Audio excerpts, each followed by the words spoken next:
पदाधिकारियों के अहंकार के चलते शिक्षा संस्था में बढ़ने लगी है रंजिशें। जगदम्ब कॉलेज संस्था के उपाध्यक्ष उमाकांत ने 3 के खिलाफ एट्रोसिटी की शिकायत दी। परतवाड़ा अचलपुर इस जुड़वा शहर की सबसे प्राचीनतम विद्या संस्थान श्री जगदम्ब विनकर शिक्षण संस्था सरमसपुरा अचलपुर द्वारा संचालित जगदम्ब महाविद्यालय में इन दिनों छात्रों की पढ़ाई लिखाई के ऊपर संस्था के पदाधिकारियों का अहंकार काबिज होने लगा है। यही वजह भी है कि कॉलेज की कला शाखा में 341 छात्रों का प्रवेश सुनिश्चित होने के बाद भी आर्ट्स फैकल्टी में रोजाना बमुश्किल 10 से 15 छात्र ही क्लास में दिखाई देते हैं। शिक्षण संस्था का एक अकेला पक्ष प्राचीनतम संस्था के दिन दूनी रात चौगुनी तरक्की का प्रखर पैरोकार है। वहीं अन्य कुछ मान्यवर सिर्फ अंडे की बजाय पूरी मुर्गी हजम करने को आतुर बैठे हैं।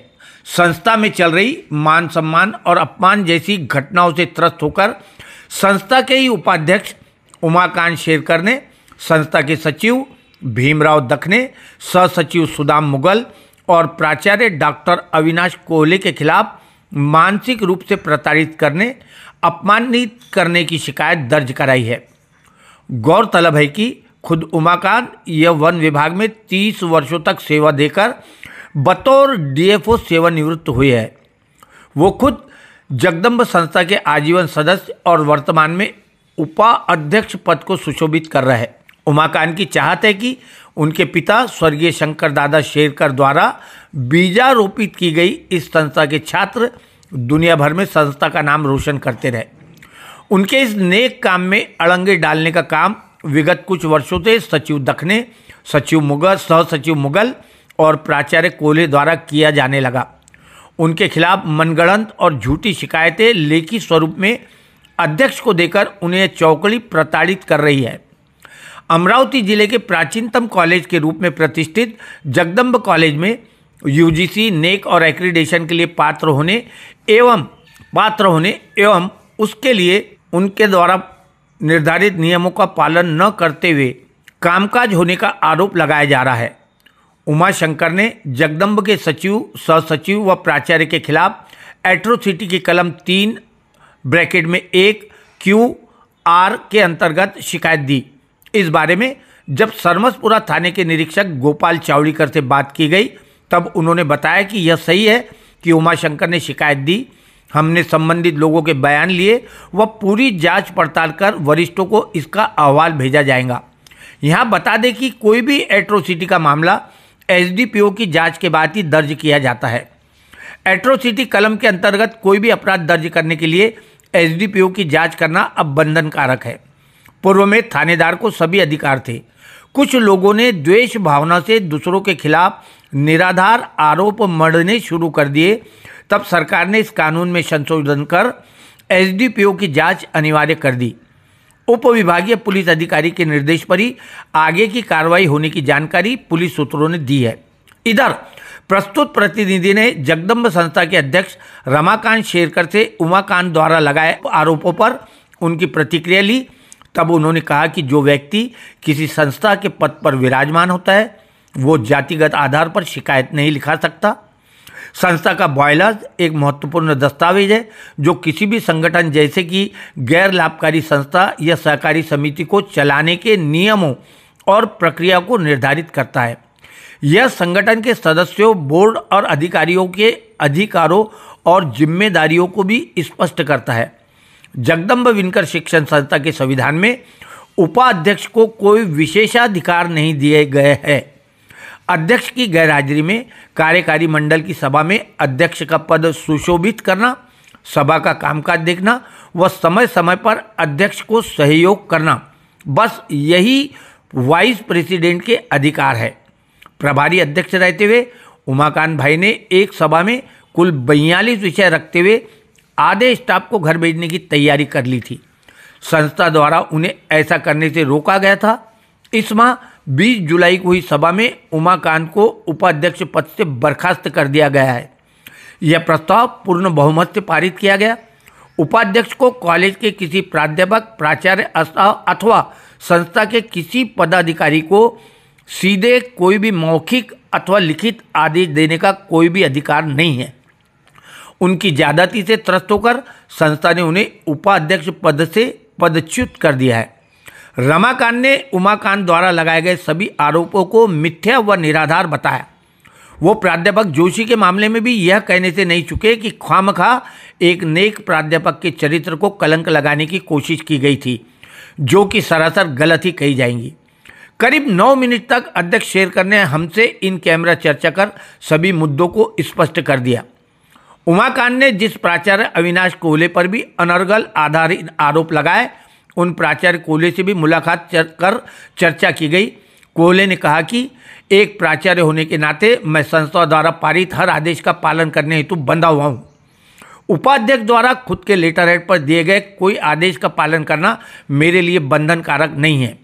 वो पूर्व विद्यार्थियों के लिए फंड जमा करने के लिए प्राचार्य के कार्यालय का दुरुपयोग करेंगे तो यह नहीं होने देंगे।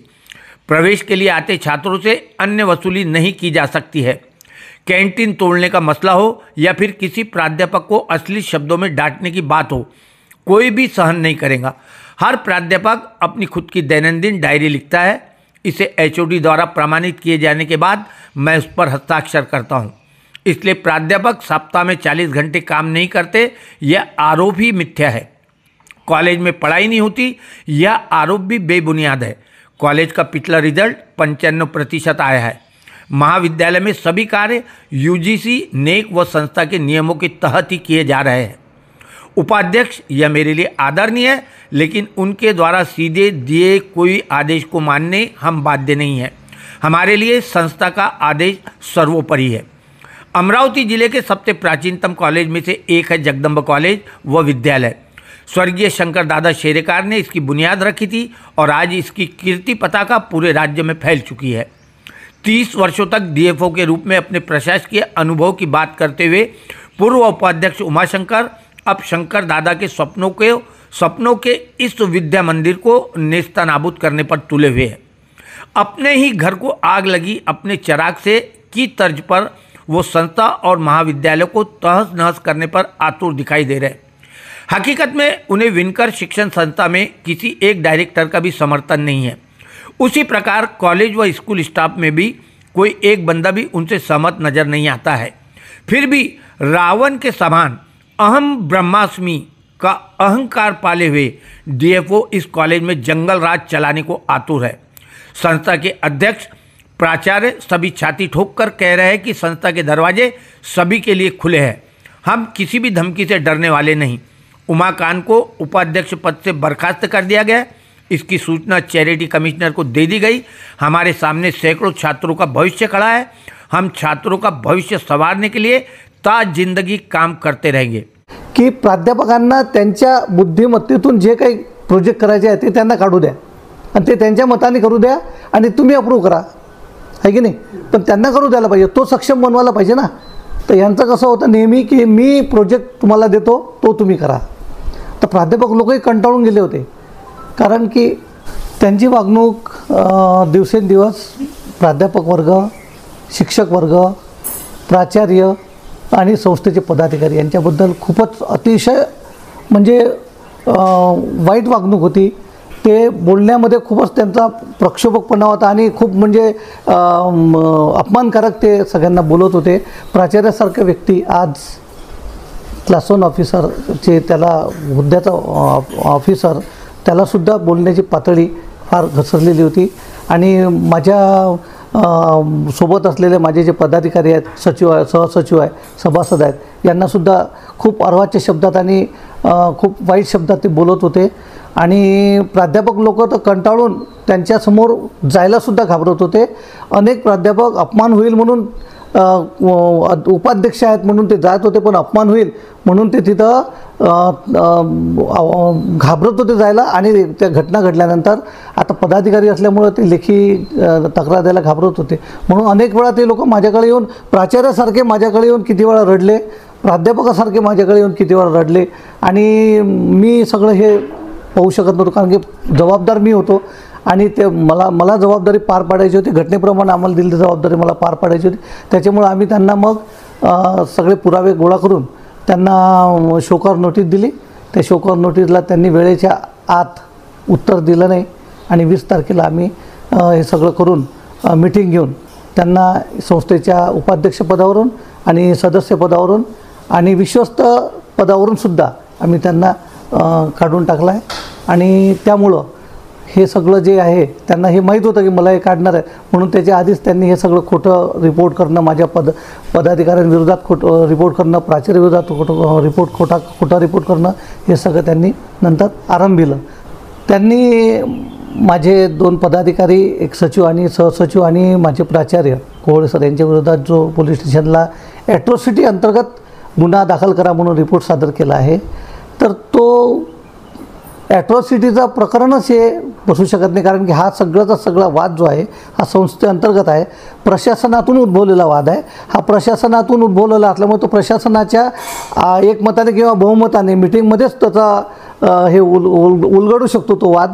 आणि त्याच्यामुळं कसं आहे की हा पोलीस प्रशासनाचा आणि कायद्याचा हा इथं प्रश्न नाही आहे. इथे जे कायदे आहेत, युनिव्हर्सिटी ॲक्ट, UGC ॲक्ट आणि स्टॅट्यूट याच्यानुसार आम्हाला संस्था चालवावं लागते. त्याच्यामुळं बहुमतानं निर्णय घेण्याचं एक घटनेमध्ये आमच्या तरतूद असल्यामुळं तर तरी पण आम्ही एकमतानं निर्णय घेतले, एकमतानं म्हणजे सर्वानुमते आम्ही निर्णय घेतले आणि त्याच्यामुळं वाद येण्याचा प्रश्नच निर्माण होत नाही.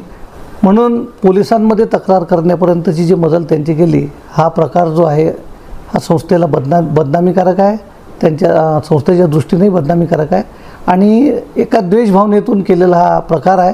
आणि असं प्रकरण हे बसू शकत नाही, अशा कायद्यातही हे प्रकरण बसू शकत नाही, कारण की ही संस्थेच्या अंतर्गत बाब आहे. त्यामुळं त्यांनी असं करायला नको होतं, पण त्यांनी केलं. विदर्भ न्यूज़ के लिए संजय जोशी के साथ पंकज साबू की यह खबर.